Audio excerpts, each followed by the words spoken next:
अस्सलाम वालेकुम। Programme night addition में हम आपको खुशामदीद कहते हैं। नाजरीन, मैदान खेल का हो या सियासत का, खिलाड़ी इक़्तिदार के हों या क्रिकेट के, बेहतियाती और गैर संजीदा रवैया इख्तियार करने के भयानक नताइज सामने आ रहे हैं। कोरोना वायरस की बिगड़ती सूरत हाल से आवाम के साथ साथ सियासतदान और क्रिकेट टीम के खिलाड़ी भी मुतासर हो रहे हैं। आज बिलावल भुट्टो जरदारी ने अपने ट्विटर पैगाम में बताया कि वो भी कोरोना वायरस का शिकार हो चुके हैं और उन्होंने खुद को घर पर करंतना कर लिया है। इस सूरत हाल में भी बिलावल भुट्टो की जानिब से आवाम को समाजी सरगर्मियों में हिस्सा न लेने की तलकीन नहीं की गई, बल्कि ये कहा गया कि वो घर से काम का सिलसिला जारी रखेंगे और पीपल्स पार्टी के यौम तासीस पर बजरिया वीडियो लिंक खिताब करेंगे। जबकि 30 नवंबर को मुल्तान में जो पीडीएम का जलसा होने जा रहा है, इस जलसे पर अपोजिशन और हुकूमत में एक बार फिर से ठन गई है।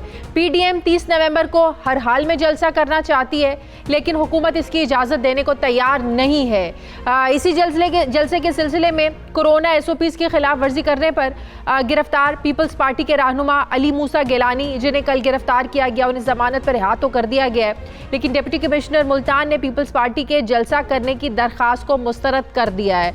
अब सवाल यह है कि अपोजिशन मुल्तान जलसे से हासिल क्या करना चाहती है, और दूसरी बात यह है कि अपोजिशन को इजाज़त मिले या ना मिले, इससे उनको फ़र्क नहीं पड़ता क्योंकि उन्होंने जलसा करना ही है। पीडीएम का मोमेंटम तो वैसे भी अवामी सतह पर नज़र आ नहीं रहा, तो फिर पीडीएम इस जलसे के लिए आखिर बज़िद क्यों है? क्या इस जलसे को पीडीएम ने अपनी अना का मसला बना लिया है? अहम सवाल ये भी है कि इस बार कोरोना SOPs पर अमल दरामद करवाने के हवाले से हुकूमत और पीडीएम के दरमियान क्या तसादुम हो सकता है? सूरत हाल बिगड़ सकती है? जबकि मीडिया रिपोर्ट्स के मुताबिक मियां नवाज शरीफ ने मरीम नवाज़ को मुल्तान में जो जलसा होने जा रहा है इसमें शिरकत की हिदायत की है। मरीम नवाज़ के मुताबिक उनके वालिद साहब ने कहा है कि ज़ाती रंज और गम भूल कर जलसे में शिरकत करें। दुख और गम अपनी जगह पर इस वक्त कौमी जद्दोजहद कर रहे हैं। ये जद्दोजहद हमारी ज़ाती नहीं है बल्कि कौमी है, इसे नतीजा खेज़ बनाना है। लेकिन ये भी अटल हकीकत है कि जलसों से हुकूमतें नहीं जाया करती, लेकिन क्या अपोजिशन की जद्दोजहद से वाकई आवाम को कुछ मिलेगा या फ़ायदा हो रहा है? दूसरी तरफ इसे पाकिस्तानी सियासत की बदकिस्मती कहें या बदसूरती कहें, इस मुल्क में जनाजों को भी हुकूमत और अपोजिशन की तरफ से सियासत और पॉइंट स्कोरिंग के लिए इस्तेमाल किया जा रहा है। सियासी तज्ज़ियाकारों के नज़दीक हुकूमत और अपोजिशन की समाजी सरगर्मियाँ आवाम को बेहतियाती के जो मौक़े हैं वो फराहम कर रही हैं, और यही बेहतियाती कोरोना के मरीज़ों के बायस अस्पतालों पर ज़ाहिर है दबाव बढ़ा है, प्रेशर बढ़ा है। कुछ अस्पतालों में जगह ही बेड्स ही कम पड़ने लगे हैं। इसी तरह से सियासत से हटकर खेल के मैदान में भी दौरे न्यूजीलैंड के दौरान 6 पाकिस्तानी खिलाड़ियों के कोरोना टेस्ट पॉजिटिव आए हैं। पाकिस्तान क्रिकेट टीम को भी कोरोना SOPs पर मुकम्मल अमल दरामद की दरख्वास्त की जा रही है। सवाल यह है कि कोरोना वायरस को गैर संजीदा क्यों लिया जा रहा है? इस सब पर मैं बात करूंगी। मुझे ज्वाइन किया है मुशीर इत्तलात पंजाब डॉक्टर फिरदौस आशिक अवान साहिबा ने। अस्सलाम वालेकुम, बहुत बहुत शुक्रिया डॉक्टर साहिबा आपका। वालेकुम अस्सलाम।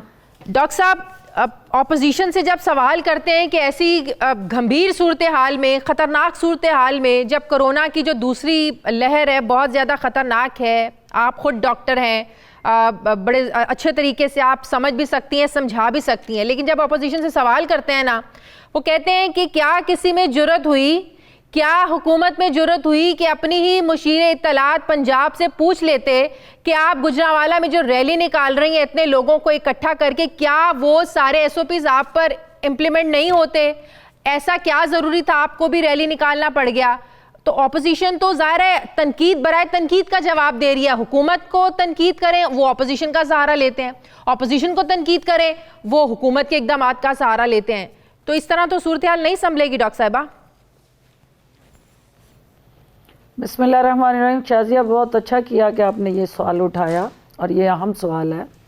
देखिए, आपको भी पता है कि हुकूमत पंजाब वज़ीर आला उस्मान बुज़दार साहब की हदायत पे हफ्ता शान मुस्तफ़ा रहमतुल्लिल आलमीन सल्लल्लाहु अलैहि वसल्लम मना रही थी 16 से 22 नवंबर तक। 22 नवंबर वाज दी लास्ट डे, और उस लास्ट डे में एक जितने भी डिवीज़न लेवल पे हमारे बच्चे हैं, बच्चियां हैं जिन्होंने नातिया मुकाबलों में हिस्सा लिया, सीरत नबी कॉन्फ्रेंसिस में पार्टिसिपेट किया, क्विज़ प्रोग्रामों में आई, या उन्होंने मुशायरे और महफ़िल मिलाद में अपनी अपनी जगह हदिया तबरक पेश किया, उनके इस जज्बे को सराहने के लिए जो पोजीशन होल्डर्स थे उनको सर्टिफिकेट और शील्ड्स देनी थी और उसको हमने क्लोज करना था, इसको हफ्ता रहमतुल्लिल आलमीन को। और जब मैं गुजरांवाला गई हूँ तो that was the incentive and only one option कि हमने उन बच्चों के साथ बैठना है और उनको उनकी हौसला अफजाई करनी है और वो पोजीशन होल्डर्स को हमने अवार्ड्स देने हैं। जब मैं वहाँ गई हूँ तो वहाँ चूँकि मेरी मशीर इत्तलात के बाद फर्स्ट टाइम एंट्री थी, जो मेरी पार्टी के वर्कर्स थे उन्होंने गैर जिम्मेदारी दिखाई और वो इकट्ठे हुए और वो गैर जिम्मेदाराना तरीके से उस प्रेस कॉन्फ्रेंस और उस फंक्शन में मुझे लेके गए। अब जो स्टार्ट आपने पहले लिया ना कि लोग इस वबाई मर्ज से किसी तरह भी खौफजदा नहीं है और ख़ास तौर पे हमारी जो रूरल कम्युनिटी है, मेरी चूँकि सारी कॉन्स्टिट्यूएंसी रूरल एरिया की है और मैं खुद उस कोरोना का शिकार हो चुकी हूँ, मैं कोरोना विक्टिम हूँ। लेकिन उसी दौरान में जब रमज़ान के दिनों में हम लोगों को राशन तकसीम कर रहे थे, वज़ीर आज़म पाकिस्तान की हदायत पे जो बेरोज़गार लोग थे उनको वो फाइनेंशियल असिस्टेंस दे रहे थे, तो लोग उस वक्त भी इसको सीरियस लेने के लिए तैयार नहीं थे। और अभी भी ये सिचुएशन है रूरल एरियाज में, क्या वजह है कि लोग इसको संजीदा लेने को तैयार नहीं है, मास्क पहनने को तैयार नहीं है, उन्हें पता ही नहीं है कोरोना कोई किसी वबा का नाम है भी या नहीं। तो ये अवेयरनेस देना, उन लोगों को गाइड करना, ये आप लोगों का काम है ना। बिल्कुल ठीक कहती हैं शाजिया, और ये अवेयरनेस लोगों को है, उनको पता है कि ये एक ख़तरनाक मर्ज है, लेकिन वो उस बीमारी के आगे अपनी बेइज्जती समझते हैं कि हम एहतियात करें, लो जी हम डर गए जी, कोरोना से डर गए। ये क्या बात हुई? एक पहलू इसका ये है कि लोग अपनी बहादुरी दिखाने के लिए भी गैर जिम्मेदारी का मुजाहरा कर रहे हैं, जो उनके लिए जानलेवा साबित हो सकती है और हो भी रही है। दूसरी सूरत हाल उसमें यह है कि जो एक्सट्रीम रूरल कम्युनिटी है, वहाँ लोग जो सारा दिन कीचड़ में गंद में रहते हैं, पोल्यूशन के अंदर अपनी ज़िंदगी गुजार रहे हैं, उनके लिए कोरोना से ज़्यादा बड़ा जो वाटर बॉर्न डिजीज़ का चैलेंज या इर्द गिर्द का माहौल चैलेंज है, तो वो ये शायद समझते हैं कि हम जो इस माहौल में रह के ज़िंदा है, कोरोना ने हमारा क्या बिगाड़ लेना है। ये दो तरह की थ्योरीज हैं जो चल रही हैं। लेकिन बहरहाल आप ये समझते हैं कि गुजरांवाला में जो आपकी रैली के इंतजामात थे, जिस तरह आप रैली के साथ चल रही थी, आप इस चीज़ को मानती हैं कि पार्टी के जो आपके वहाँ के लोग थे, वर्कर्स ने, उन्हें गैर जिम्मेदारी का मुजाहरा किया वहाँ पे? वो गैर जिम्मेदारी थी और नहीं होना चाहिए था। सही। तो अब मुल्तान में जो जलसा होने जा रहा है 30 नवंबर को, अपोजिशन को तो फर्क नहीं पड़ता कि हुकूमत इजाज़त दे या ना दे, उन्होंने तो ठान लिए कि उन्होंने जलसा करना ही करना है। हमने कल देखा कोरोना एसओपीज़ की खिलाफ वर्जी करने पर मूसा गिलानी, साबिक वज़ीर आज़म यूसुफ रज़ा गिलानी के बेटे को गिरफ्तार किया गया, फिर आज उनको रिहा कर दिया गया। तो क्या हुकूमत जलसा होने देगी? देखें, बात जलसे की नहीं है। मूसा गिलानी मेरा भाई भी है और पॉलिटिकल डिफरेंस अपनी जगह है, लेकिन कोई भी कानून से बालातर नहीं है। वो कोई भी हो, कितना भी ताकतवर हो, प्राइम मिनिस्टर का बेटा क्यों ना हो, अगर कोई कानून हाथ में लेगा तो कानून हरकत में आएगा। कानून जो है वो ताकतवर किया है इमरान खान ने, पाकिस्तान तहरीक इंसाफ ने, जहाँ लोगों से, कौम से, इस मुल्क से मुख्तलिफ वादे किए थे, उसमें एक वादा ये भी था कि हम कानून को ताकतवर के चंगल से आज़ाद करेंगे। हाँ। और कानून के ताबे करेंगे उस ताकतवर को जिसने कानून को अपने ताबे किया हुआ है। तो ये तब्दीली की निशानी है कि ताकतवर लोग जो हैं कानून के आगे जवाबदेह हैं। इससे पहले जो है किसी ताकतवर के घर के बाहर पुलिस नहीं जा सकती थी। किसी साबका प्राइम मिनिस्टर का बेटा अगर कानून को पाँव के नीचे रूंधता है तो किसी की जरूरत नहीं थी कि वो उसको हाथ लगाए। यही वो तब्दीली है जिसको लोगों को महसूस करना है। बहुत बहुत शुक्रिया मुशीर इत्तलात पंजाब फिरदौस आशिक आवान साहिबा मेरे साथ ही, थैंक यू वेरी मच। अब मुझे नाज़रीन मुस्लिम लीग नून के रहनुमा खुर्रम दस्तगीर साहब ने ज्वाइन किया। अस्सलाम वालेकुम, बहुत बहुत शुक्रिया खुर्रम दस्तगीर साहब आपका। खुर्रम दस्तगीर साहब, 30 नवंबर को अपोजिशन का जलसा, समझ में नहीं आ रही कि ऑपोजिशन शायद इस बार कोरोना की संजीदगी को समझने के लिए तैयार नहीं है, समझना चाहती नहीं है, क्योंकि हमें तो वो ऑपोजिशन याद है 6 महीने वाली पहली वाली ऑपोजिशन जो ये कह रही थी कि हुकूमत कोरोना की संजीदगी को शायद समझने के लिए तैयार नहीं है, हुकूमत लॉकडाउन नहीं लगा रही है, हुकूमत इस हकीकत से नावाकिफ है कि इसका कितना नुकसान हो सकता है। ये आप लोग ही थे जो सख्त लॉकडाउन की बातें करते थे, शहबाज शरीफ साहब लॉकडाउन की बातें करते थे, लेकिन आज जब हुकूमत इसको इतना संजीदा ले रही है, ऑपोजिशन क्यों नहीं ले रही है? जी, हमारा नुक्ता नजर बिल्कुल वही है जो आज से 6 माह पहले या 7 माह पहले था कि अगर ये संजीदा है मामला, जहां पाकिस्तानियों की, मेरे भाइयों और बहनों की जानों का मामला है, तो फिर लॉकडाउन होना चाहिए। पर लॉकडाउन नहीं हो रहा ना। हर रोज हुकूमत करोड़ों पाकिस्तानी जो बाजारों में, मंडियों में, मार्केटों में, शादी हॉलों में, मस्जिदों में, मज़ारों पर, ब्यूटी पार्लर्स में जा रहे हैं, हुकूमत उनकी जिंदगियां खतरे में डालने के लिए तैयार है, लेकिन मुल्तान में जो चंद लाख लोगों ने इकट्ठा होना है वो हुकूमत को काबिल कबूल नहीं है। पूरे मुल्क में सिर्फ वहीं, बल्कि पंजाब में कहना चाहिए कि पंजाब में जहां पीडीएम का जलसा होता है वहां कोविड के पर्चे 150 दे दिए आज उन्होंने मुल्तान में, गुजरांवाला में इन्होंने दिए थे दर्जनों के हिसाब से। वहां कोविड आ जाता है, लेकिन उसके अलावा पूरे मुल्क में हुकूमत की तरफ से पाकिस्तान की गलियों में, कस्बों में, शहरों में कहीं कोई इंडिकेशन नहीं है। हुकूमत ने टाइमिंग्स कम कर दी है, कहा कि दफातर में हाजिरी को 50% जो है ना वो किया जाए, तालीमी इदारे बंद कर दिए हैं। देखिए, हुकूमत तो अपने तय इकदाम करी है, मुकम्मल तौर पर रोजगार बंद करना। आप मुझे बताएं कि हमारी इकॉनमी इस काबिल है कि लोगों को घर बिठाकर जो है ना वो 2 महीने, 3 महीने, 4 महीने, जब तक ये सारा सिलसिला चलता है, लोगों को घर बिठाकर खिलाया जा सके। तो हुकूमत तो वो कर रही है ना जो वो कर सकती है। नहीं तो फिर यही बात है ना जी कि अगर तो बाज ऐसे मामलात हैं जिनमें फिर जान से ज्यादा अहम रोजगार है, अगर जान से ज्यादा अहम कारोबार है, तो हमारा भी ये पॉइंट ऑफ व्यू है कि जो हम जिद्दोजहद कर रहे हैं वो पाकिस्तानियों को इस नारवा और कातिल महंगाई से जान छुड़ाने की जो जिद्दोजहद है, आइन की अमलदारी की जिद्दोजहद है, ये भी इंतहाई अहम है। बजाय ये कि हमसे बात की जाती कि जी मुल्तान के जलसे को किस तरह मिनिमल तरीके से, बल्कि वजीर आजम ने जो हाफिजाबाद में जलसे किए या फैसलाबाद में जलसे किए उससे ज्यादा बेहतर इंतजाम किया जाए। सिर्फ ये कह देना कि ऑपोजिशन जो है वो अपने जलसे मंसूख करने से कोरोना ठीक हो जाएगा। जो कोरोना पर इजलास बुलाया पार्लियामानी, इस वक्त मुझे मुकम्मल करने दें। मखदूश सूरत हाल इस वक्त, मुझे अगर आप मुकम्मल कर दें, मखदूश सूरत हाल सबसे ज्यादा दारुल खिलाफा इस्लामाबाद में है कोरोना की, जहां कोई सियासी इज्तिमा नहीं हुआ। वहां कोरोना बहुत तेजी से फैला है बगैर किसी सियासी इज्तिमा के। और अभी जब इन्होंने खुद नंबर्स दिए हैं तो मेरे शहर गुजरांवाला में जहां 16 अक्टूबर को हमने इज्तिमा किया था वहां सबसे कम रेशो है 1%।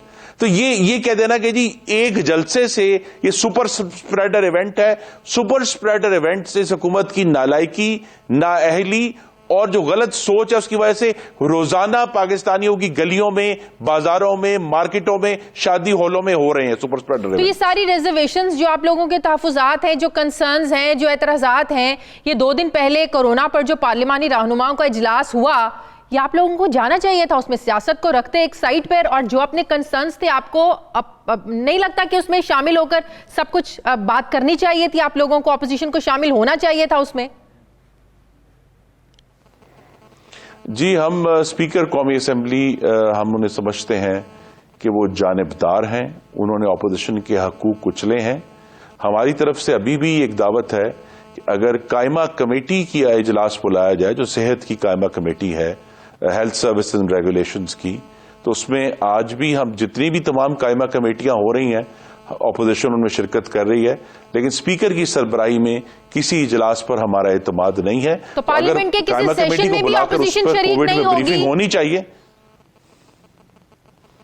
जी, ऑपोजिशन शरीक होगी पार्लियामान में, क्योंकि वहां हमें पाकिस्तान के अवाम ने मुंतखब करके भेजा, लेकिन हम वहां जाकर स्पीकर के खिलाफ सख्त तरीन एहतजाज करेंगे कि जो अपोजिशन के हकूक हैं, जो इजहार राय की आज़ादी है, जिसको वो कुचलते हैं, जो बार बार लेजिस्लेशन को बुलडोज करते हैं, उसके खिलाफ हम सख्त तरीन एहतजाज करेंगे। बुलाएं ना, पार्लियामान को बुलाएं ताकि वजीर आजम आके बताएं कि जो संजीदा सूरत हाल है, बजाय ये कि उनके गुमाश्ते जो हैं वो PID में जाकर या प्रेस कॉन्फ्रेंस में बता रहे हैं, पाकिस्तान के अवाम के मुंतखब ऐवान के फ्लोर पर खड़े होकर बताएं कि कोरोना कितना सूरत हाल है, कितनी सीरियस है और इस सीरियसनेस का हुकूमत ने क्या रिएक्शन दिया है। देखिए, जहां हुकूमतें सीरियस थी, आजाद कश्मीर ने लॉकडाउन कर दिया। जहां हुकूमत सीरियस थी, सिंध हुकूमत ने बड़े सीरियसली उसके ऊपर एक्शन किया, उनके खिलाफ एहतजाज भी हो रहे हैं। लेकिन जहां गैर संजीदगी है, चाहे वो जहां भी PTI की गवर्नमेंट है, वो हमें नजर आ रही है। मतलब पंजाब में कोरोना नहीं है। यही तो बात है कि अगर वाकई पंजाब में कोरोना है तो कोरोना पंजाब के हर शहर में है, हर कस्बे में है, सिर्फ मुल्तान में नहीं है जहां PDM का जलसा होना है। बहुत बहुत शुक्रिया। मुस्लिम लीग नून के खुर्रम दस्तगीर साहब मेरे साथ थे। नाज़रीन, मुझे प्रोग्राम में एक ब्रेक लेनी है, वापस आते हैं एक छोटे से वक्फे के बाद।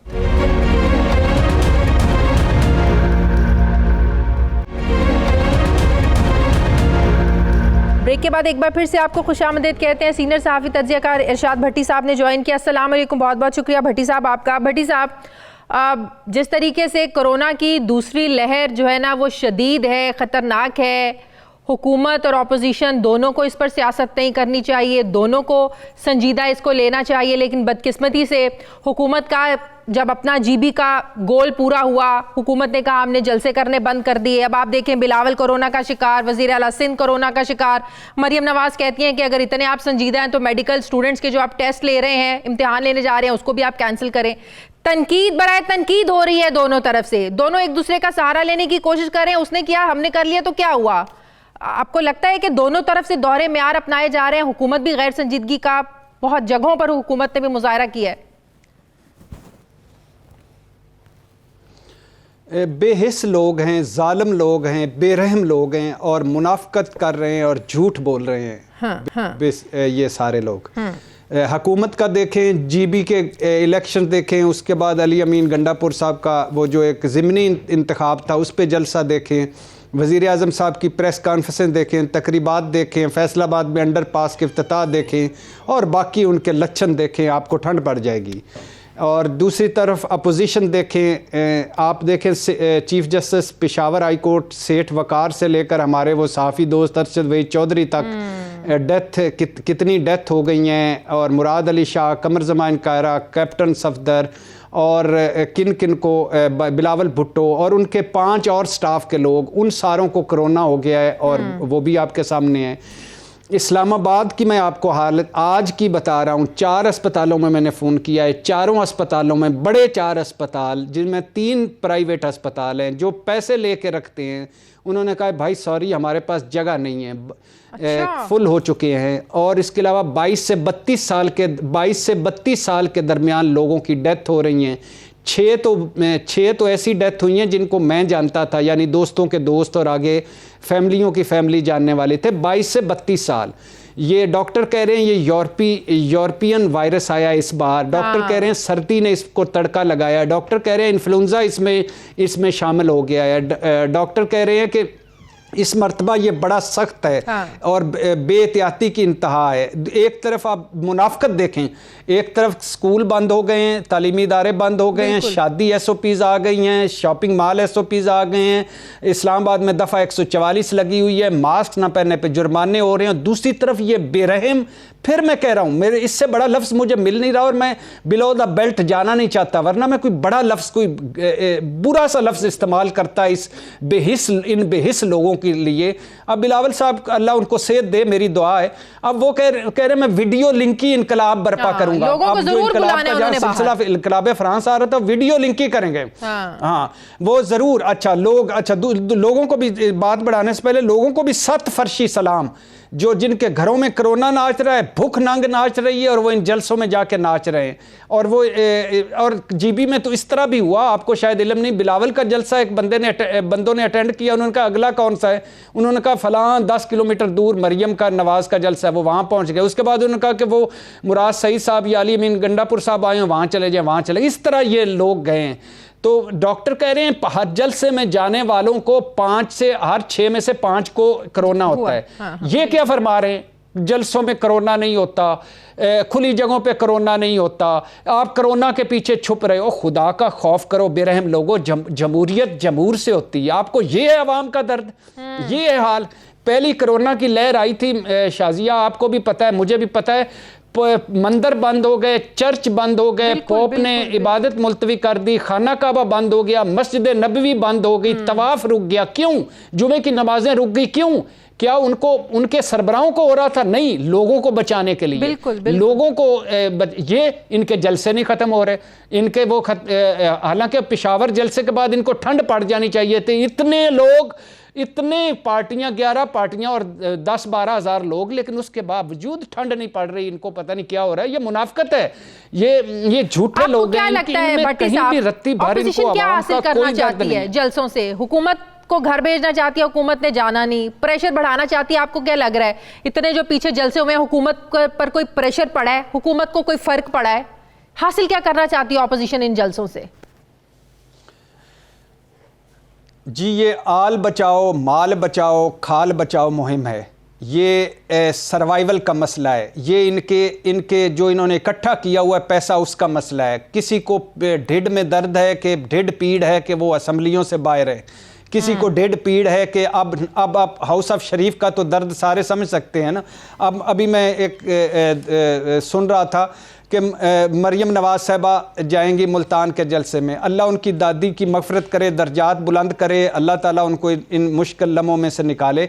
ये हाल है, घर में मैयत पड़ी हुई है और वो मुल्तान के जलसे में जाना चाहती हैं। यानी इनको ये एक सर्वाइवल का मसला है कि रेलिवेंट रहने का मसला है। करें क्या? और 100 जलसे कर लेंगे, क्या फर्क पड़ता है? शख्सियत से बात करें ना, शायद आपने भी किसी से पूछा हो, भैया आप रोकते क्यों नहीं है अवाम को? आप स्क्रीन पर आकर इतने भाषण देते हैं, शाम को 5 बजे आके इतनी बड़ी बड़ी आप प्रेस कॉन्फ्रेंसेस करते हैं, ऑपोजिशन को आप रोकते क्यों नहीं है? कोई तरीका नहीं है रोकने का? तो आगे से जवाब देते हैं, आपको क्या लगता है हमें गिरफ्तार करना चाहिए? गिरफ्तार कर लें। कैसे गिरफ्तार कर सकते हैं? मतलब कि उनकी बातों से लगता है कि खौफ है, उनके पास रोकने का कोई तरीका नहीं है। शायद खौफ, ऐसा क्या खौफ है कि हुकूमत के पास कोई रोकने का तरीका नहीं है? कहते हैं कि लाठी चला दें।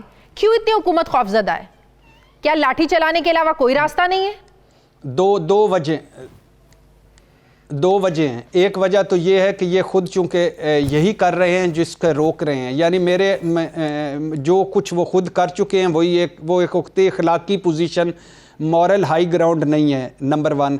और दूसरी वजह है कि डरे हुए हैं, ये हुकूमत डरी हुई है, सहमी हुई है। क्यों डरी हुई है?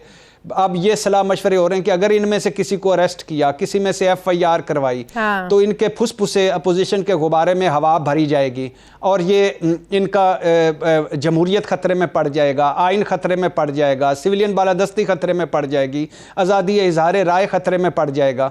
और हुकूमत अगर किसी जोगी होती तो आज ये दिन देखने पड़ने होते। हुकूमतें क्या होती हैं? हुकूमतें ये होती, मैं बार बार एक मिसाल देता हूँ। यूब खान आया और उन्होंने गवर्नर कालाबाग ने, वो पंजाब के गवर्नर ने कहा कल से जिस दुकान पर नकली 2 नंबर चीज हुई उसको अरेस्ट कर लिया जाएगा। अगले दिन पिंडी में सुना है नाला लई भरा पड़ा था चीजों से, 2 नंबर चीजों से। ये होती है हुकूमत। आप दुनिया के किसी मुहज़्ज़ब मुल्क में चले जाएं, वो कहते हैं 11 से 11 तक कर्फ्यू होगा, मजाल है कोई एक बंदा भी बाहर निकले। किसी की जुर्रत होती है कि वो खा बड़ा हो या छोटा हो निकले। आखिरी बात ये कि वो हेलोवाइन, आप जरा उसको अच्छे अल्फाज में आपने बोला, मुझे हेलोवाइन पे भी प्यार आ गया। मेरे पेंडू अल्फाज में हेलोवाइन जो है ना, वो मुंह पे लगा के ये फिरें और इनको स्टेज पर जाके ना, अपोजिशन के स्टेज के जलसों पर जाके डराया करें। अचानक आगे से निकल आए एक बंदा, हाँ जा, और वो डर जाया करेंगे, शायद अगले जलसे में ना जाए। बहुत बहुत शुक्रिया। सीनियर सहाफ़ी कार इरशाद भट्टी मेरे साथ थे। नाज़रीन, मुझे प्रोग्राम में एक ब्रेक लेनी है, वापस आते एक छोटे से वक्फे के बाद।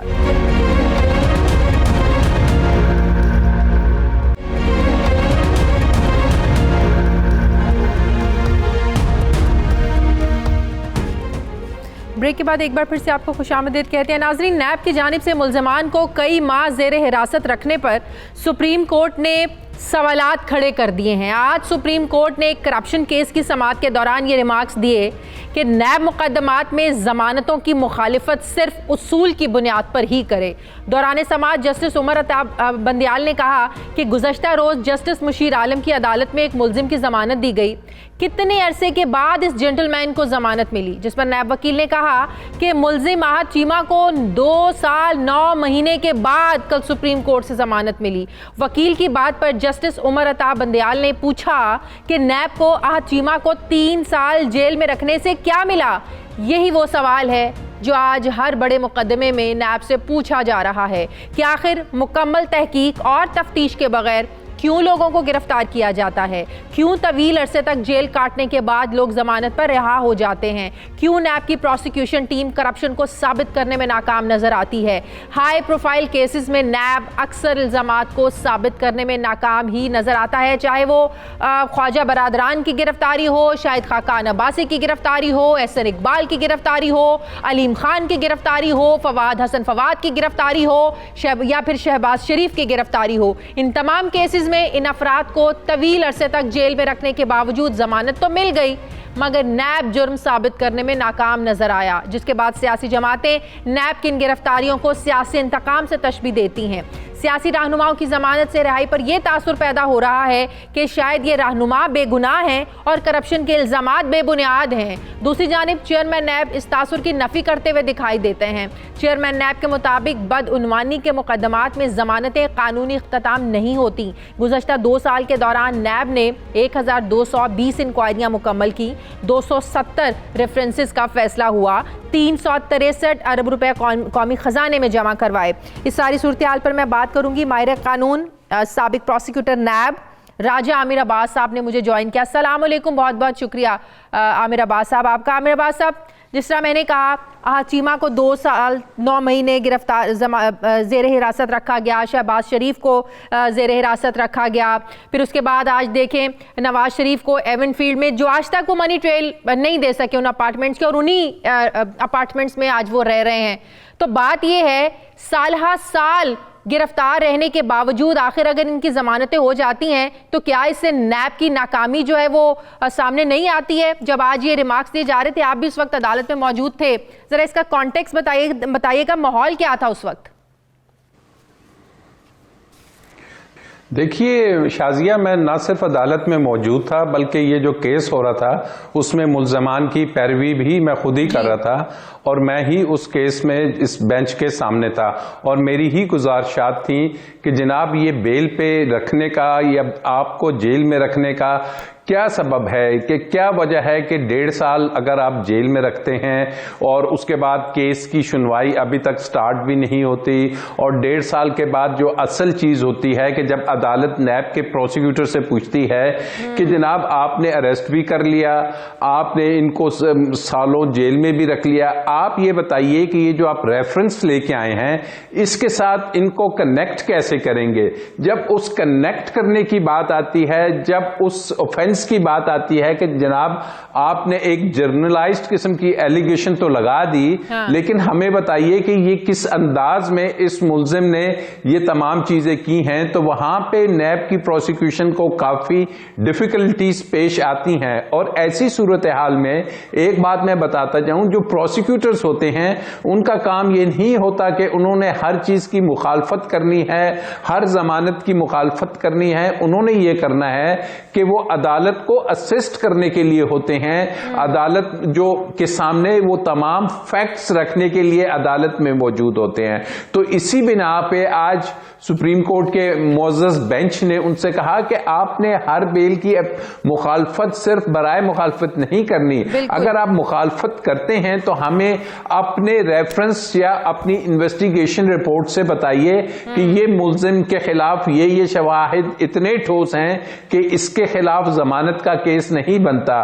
तो अब अनफॉर्चुनेटली यही वो वजूहात हैं कि हम पिछले 1, 2, साल से देख रहे हैं कि नैब जैसे ही कोई इंक्वायरी इन्वेस्टिगेशन शुरू करती है वो आपको टेलीविजन पे बड़े ऑप्टिक्स भी नजर आ जाते हैं, फिर ये भी आता है कि ये शट एंड क्लोज केस है, इसमें तमाम चीजें मौजूद हैं। लेकिन जब आला अदलिया में वो केसेस जाते हैं और नैब की प्रोसिक्यूशन और उनकी इन्वेस्टिगेशन से पूछा जाता है, वुज़रा आके बड़ी बड़ी प्रेस कॉन्फ्रेंस करते हैं, पलंदे के पलंदे लेके आते हैं, बड़े ठोस सबूत हैं, ये इसमें बचने की कोई भी कोशिश जो है ना वो कामयाब नहीं होगी, सबूतों के साथ आके प्रेस कॉन्फ्रेंसेस की जाती हैं। तो बात ये तो एट द एंड मुल्जिम जमानत लेने में फिर क्यों कामयाब हो जाता है, क्यों फिर नैब उसको सजा नहीं दिलवा पाता?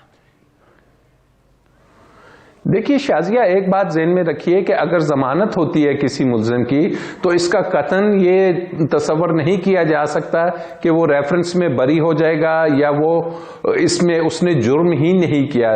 जमानत दो तीन वजूहात की बुनियाद पर हो रही होती है। एक तो हमारा जस्टिस सिस्टम स्लो है, उसमें कुछ फ्लॉज हैं, फिर यही कहा जा सकता है।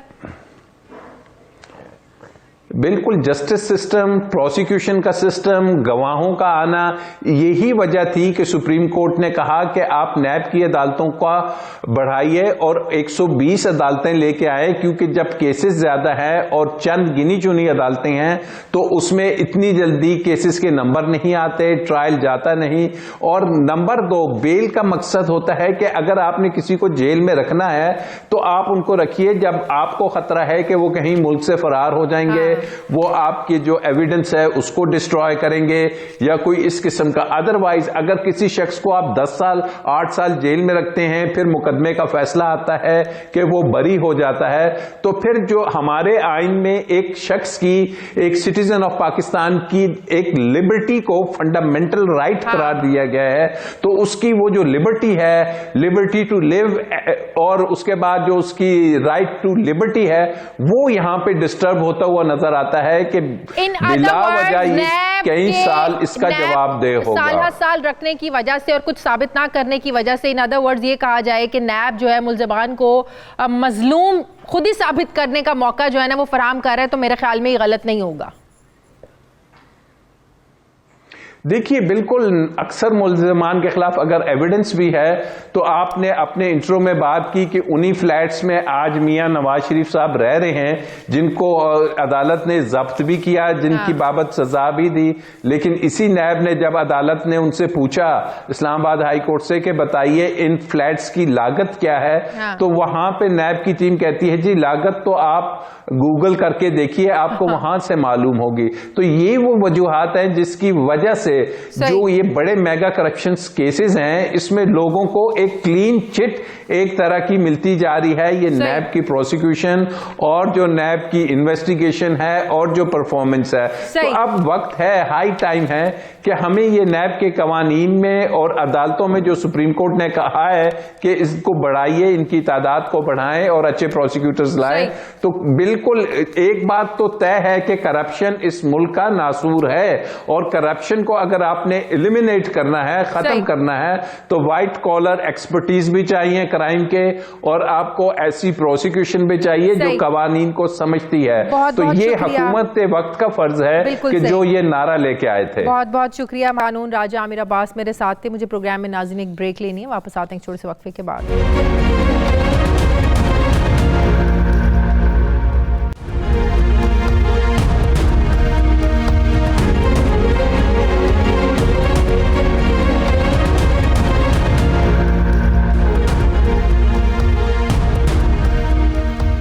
बाद एक बार फिर से खुशामदीद कहते हैं नाज़रीन। वज़ीर-ए-आज़म का नया लाहौर बनाने की ख्वाहिश भी जो है ये मुकम्मल होती नज़र नहीं आ रही है। Ravi river front urban development project इब्तदाई मराहिल में ही मुश्किलात का शिकार हो चुका है। ये इंकशाफ हुआ है कि Ravi river front urban development project की ज़मीन ख़रीदारी के लिए पंजाब हुकूमत के पास माली वसाइल ही मौजूद नहीं है। ज़राए का ये दावा है कि पंजाब हुकूमत ने इस मंसूबे के लिए ज़मीन की ख़रीदारी के लिए 101.5 अरब रुपए के फ़ंड्स देने से माजरत कर ली है।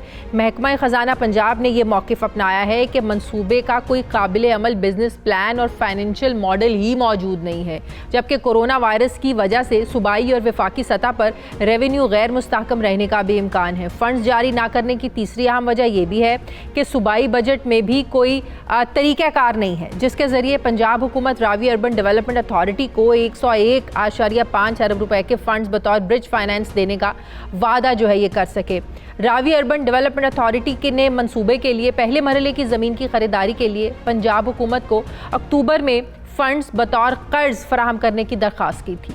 पंजाब हुकूमत की जानिब से दरख्वास्त मुस्तरद होने के बाद प्रोजेक्ट इब्तदाई मरहले पर ही मुश्किलात का शिकार होता हुआ नज़र आ रहा है। क्या ये मंसूबा ऐसी सूरत हाल में आगे बढ़ सकेगा या तीसरी बार भी ये मंसूबा मुकम्मल नहीं हो पाएगा?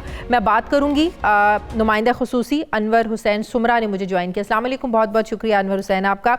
अनवर हुसैन, हुकूमत तो बहुत ज़्यादा मोटिवेटेड नज़र आ रही है, लेकिन जब ऐसी सिचुएशन में जब रावी डेवलपमेंट अथॉरिटी फ़ंड्स मांग रही है 101.5 अरब, मतलब 1 खरब की ये रकम है, जिसे पंजाब का महकमा ख़जाना जो है रिजेक्ट कर रहा है कि हम कोविड की वजह से भी फाइनेंशियल क्राइसिस से गुजर रहे हैं, फिर आपके बजट में भी कोई तरीक़ाकार नहीं है, कोई एलोकेशन नहीं हो सकती है, तो फिर कैसे ये प्रोजेक्ट जो है वो आगे बढ़ सकता है? जी देखें शाजिया, बात ये है कि वज़ीर-ए-आज़म पाकिस्तान इमरान खान के विजन के मुताबिक जो है पंजाब हुकूमत ने ये जो पिछली हुकूमत ने जो प्रोजेक्ट बंद किया था रिवर रावी अर्बन डेवलपमेंट का, उसको शुरू किया। और जब इसको शुरू किया तो इसके लिए सर्वे किया गया, जो बोर्ड ऑफ रेवेन्यू पंजाब ने सर्वे किया तो उसने एस्टीमेशन की, तो उसने बताया कि इस प्रोजेक्ट को कंप्लीट करने के लिए तकरीबन 1,51,000 एकड़ ज़मीन जो है वो निजी मालकान से ख़रीदी जाएगी, जो 394 अरब रुपए जिस पर अखराजात आएंगे। तो उस हवाले से जब ये जो प्रोजेक्ट जो डिज़ाइन किया गया है उसमें जब ये ज़मीन शामिल होगी तो ये प्रोजेक्ट कंप्लीट हो सकता है। इस हवाले से रावी अर्बन डेवलपमेंट अथॉरिटी कायम की गई, उसमें राशिद अजीज़ साहब को 15 लाख रुपए महाना पर जो है हायर किया गया और उनको चेयरमैन तैनात किया गया 3 साल के लिए कि आप इस प्रोजेक्ट को आगे लेकर चलें। क्योंकि वज़ीर-ए-आज़म पाकिस्तान जब भी लाहौर में आए हैं तो वो इस पर ज़रूर ब्रीफिंग लेते हैं और ये उनका वो कहते हैं हमारा फ्लैगशिप प्रोग्राम है।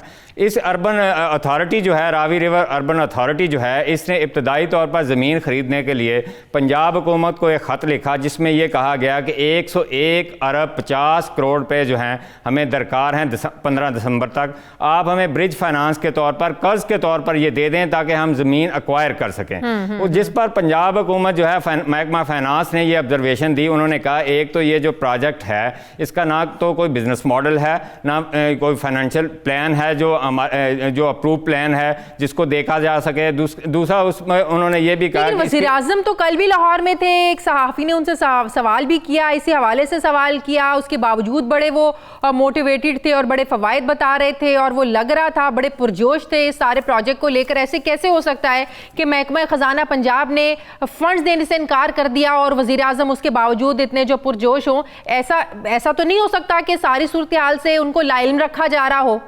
नहीं, देखिए बात यह है कि महकमा फाइनेंस जो है वो फाइनेंशियल रूल्स के तहत चलता है। हुकूमत का जो ख़जाना होता है, किटी होती है, वो कुछ रूल्स एंड रेगुलेशन के तहत चलते हैं।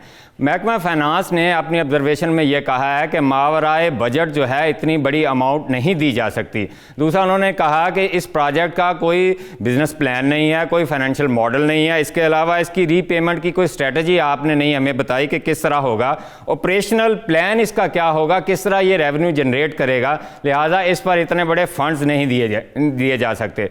दूसरा महकमा ख़जाना ने यह भी कहा कि इस वक्त जो है पंजाब हुकूमत ने कोविड की वजह से 56 अरब की टैक्स रेमेडीज़ जो हैं अनाउंस की है, जिसकी वजह से सूबाई महासल में भी कमी मुतवक्के है और वफाकी महासल में भी बहुत सारी कमी हो गई है, जिसकी वजह से डिविजिबल पूल से जो पंजाब हुकूमत को पैसे मिलने हैं वो भी कम तवक्को की जा रही है। इसके अलावा और भी उन्होंने एक ऑब्जर्वेशन ये भी दी है कि IMF की जो मालियाती पॉलिसी है उस पर अमल किया जा रहा है, उसमें कहीं भी इस तरह का अलाउ नहीं है कि आप इतनी बड़ी रकम जो है, इतने बड़े फंड्स जो हैं वो मावराए बजट किसी भी प्रोजेक्ट के लिए दे दें कर सके। अच्छा, लोगों के भी तो वहाँ तहफ़्फ़ुज़ात है ना, जहाँ ये प्रोजेक्ट बनाया जा रहा है, जाहिर है जो लोग वहाँ पर रहते हैं उन्होंने अपने घर बार छोड़ने हैं, जगह छोड़ने, उन्हें भी कहा जा रहा है कि सही मुआवजा नहीं दिया जा रहा, वो लोग उनके तहफ़्फ़ुज़ात और वो जगह छोड़ने पर तैयार नहीं है। देखिए इस हवाले से शाजिया बात यह है कि जब भी गवर्नमेंट का कोई प्रोजेक्ट आता है जो आवाम की फलाह व बहबूद के लिए होता है, उसमें ज़मीन जो है एक्वायर की जाती है।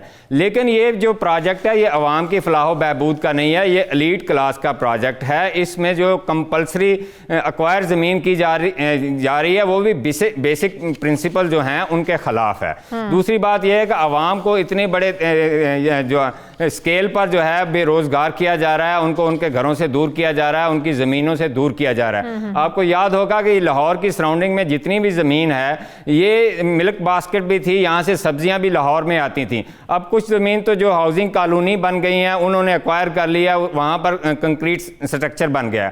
अब ये जो इलाका है ये 46 किलोमीटर जो है एक इन्होंने टनल बनानी है और वो कंक्रीटेड टनल होगी और साइफन से लेकर ये हडियारा ड्रेन तक है।